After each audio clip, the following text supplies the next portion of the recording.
Let's head over to the Harley shop and check on the build for our Harley Street Glide. That's going from a 114 to a 131. Sensational. The Street Glide is at Down Home Harley Davidson in Burlington, North Carolina. We got Blaine, the master tech, working on it. I chose this location because it's close to the house, and Blaine's worked on the bike previously and he's done a great job, so wanted to keep it here. The guys here are pretty awesome too. No diddy. Wait. Fire it up for me. What? Fire it up for me. Give me a little taste. Okay? A little taste of some candy. There she is.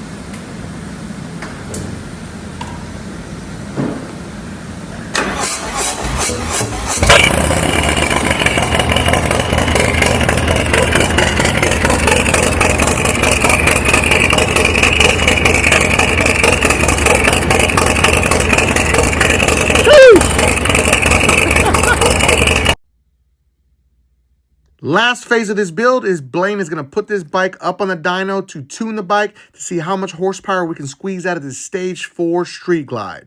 Make sure to follow or subscribe so you can see those numbers, and then we're going to take this out for a ride together.